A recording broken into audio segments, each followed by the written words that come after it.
Hi everyone, আজকে আমি তোমাদেরকে এই ভিডিওতে সেকেন্ড চ্যাপ্টারের এই ক্রিয়েটিভ কোয়েশ্চেনটা করে দিব।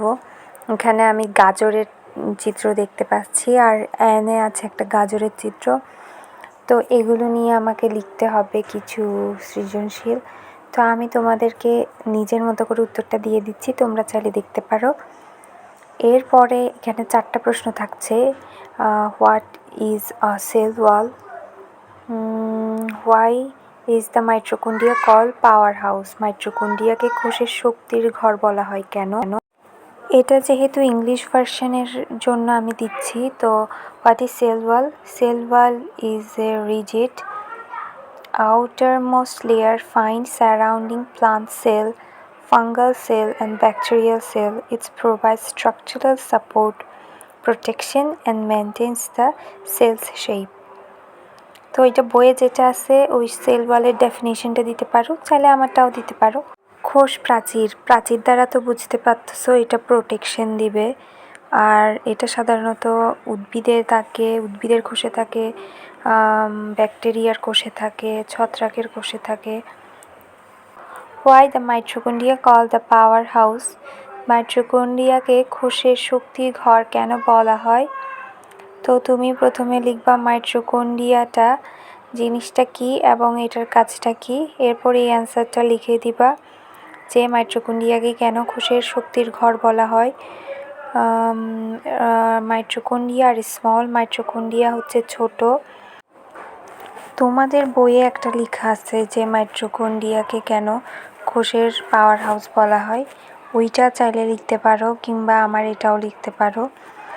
বইয়ে যেটা আছে ওইটা লিখলে ভালো হয়। একটা মাইটোকন্ড্রিয়ার চিত্র দিয়ে দেয়া আছে, খেয়াল করলে দেখবা, ওইটাও চাইলে লিখতে পারো।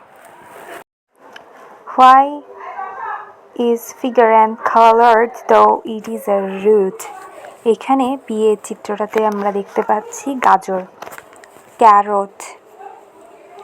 এখন গাজর কেন এটা কমলা কালারের হয়েছে? সাধারণত যেগুলোতে মূলা যেমন ধরো সাদা, এটা সাদা কালার, কিন্তু গাজর কেন লাল কালার হয়েছে? তুমি যত মাটির নিচে জিনিস দেখবা ম্যাক্সিমাম কালারফুল যেগুলো হয় ওগুলো হওয়ার পেছনে কিছু না তো কিছু কারণ রয়েছে। ওই কারণটা এখানে জানতে বলা হয়েছে যে গাজরটা কেন কমলা কালারের হয়েছে। তো আমি এখানে লিখছি যে এখানে ক্লোরোপ্লাস্ট থাকে। ক্লোরোপ্লাস্ট থাকলে আমরা জানি কি হয়, সবুজ হয়। কিন্তু যদি লিউকোপ্লাস্ট থাকে তাহলে হয় সাদা। আর গাজরের ক্ষেত্রে কি আছে?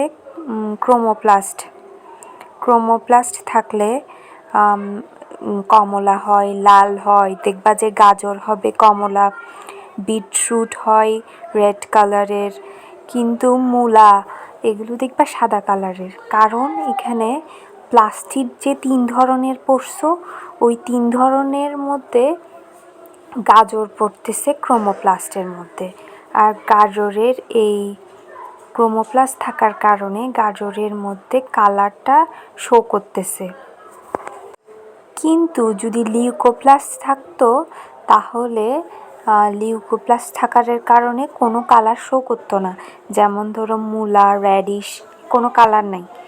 তারপর বিটরুটে যেমন লাল কালার, গাজর কমলা কালার। কালার হয় যে ক্রোমোপ্লাস্টের কারণে। আর ক্লোরোপ্লাস্ট হচ্ছে সবুজ কিছু যদি দেখো তাহলে বুঝবা ওখানে ক্রোমোপ্লাস্ট আছে। এগুলো এক্সপ্লেইন করে এখানে লিখে দিছি আমি, যাতে তোমরা বুঝতে পারো। যদি একটু রিডিং পড়ে দেখো তাহলে বুঝে যাবা আমি সংক্ষেপে বাংলায় বলছি, যাতে তুমি ইংলিশটা বুঝতে পারো।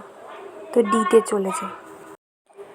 এখন ঘতে বলতেছে explain the changes of the plants in figure M that would occur after 8 to 10 days। মানে 8 থেকে 10 দিন পর এম চিত্রটার অবস্থা কী হবে? The figure M shows a plant covered by a glass jar. একটা যদি আমি ঘাসকে জার দিয়ে ঢেকে দেই তাহলে কি হবে? সেখানে আলো ঢুকতে পারবে না। তাহলে আমি একটা উদ্ভিদের স্বাভাবিক বৃদ্ধিকে আমি কি করব? ব্যাহত করব। পাতা আস্তে আস্তে কিসে পরিণত হবে, কালারলেসে পরিণত হবে। সবুজ পাতা আস্তে আস্তে কালারলেস পাতাতে পরিণত হবে। উনি এটা কেন হচ্ছে, কারণ জার থাকার কারণে আমি একটা গাছকে যদি জার দিয়ে ঢেকে দিই, একটা ঘাসকে যদি জার দিয়ে ঢেকে দেই, তাহলে এর মধ্যে আলো পৌঁছাইতে পারতেছে না, কার্বন ডাইঅক্সাইডটা বের হইতে পারতেছে না।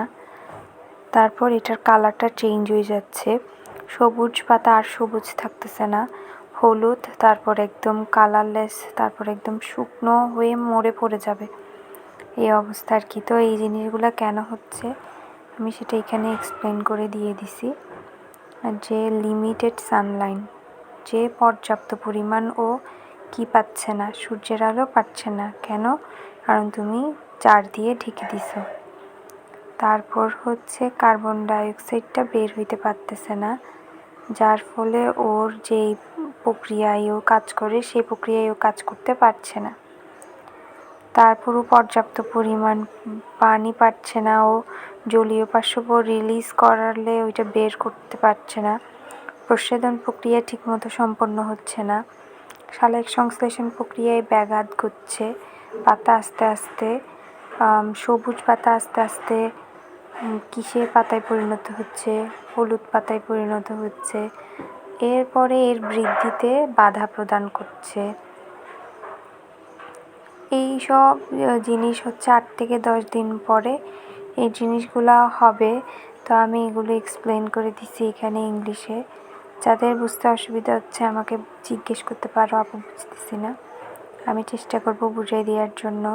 এখানে সব লেখা আছে, আর কোনো বুঝতে অসুবিধা হলে আমাকে জানাবা, পরবর্তীতে আমি চেষ্টা করব বুঝাই দেওয়ার। এখানে ক্রিয়েটিভ কোয়েশ্চেনগুলো একটু গ আর ঘ একটু বড় করে লিখতে হবে, আর যদি সম্ভব হয় তাহলে এগুলোতে তো চিত্র লাগে না, যেগুলোতে চিত্র লাগে সেগুলোতে তোমার অবশ্যই চিত্র দিতে হবে। গ আর ঘতে সায়েন্স এক্সামে মনে রাখবা চিত্র মাস্ট তোমাকে ইনক্লুড করতেই হবে। যেমন ধরো গ আর ঘতে তোমার চিত্র লাগবে, ক আর খতে কোনো চিত্র লাগে না। এখানে যেহেতু পুরো প্রশ্নেই চিত্র দিয়ে দিছে, তাই তোমাকে এক্সট্রা করে আঁকতে হচ্ছে না। তো এগুলো আর কি আমি নিজের মতো করে এগুলোর অ্যান্সার দিয়ে দিছি। না বুঝলে আমাকে জিজ্ঞেস করতে পারো, যদি আরও সহজ ভাষায় লাগে তাও আমি চেষ্টা করব দিয়ে দেওয়ার জন্য, কিন্তু আমাকে কমেন্টে জানাইতে হবে যে আপু আমার এই চ্যাপ্টারের এই কোয়েশ্চেনটাতে প্রবলেম। তো আমি আশা করব তোমরা ভিডিওটা যারা পুরো দেখবা তারা আমাকে কমেন্ট করে যাবা, বুঝলেও বলবা, না বুঝলেও বলবা। আশা করি ভিডিওটা তোমাদের ভালো লাগছে। ধন্যবাদ এতক্ষণ ধরে আমার সাথে থাকার জন্য।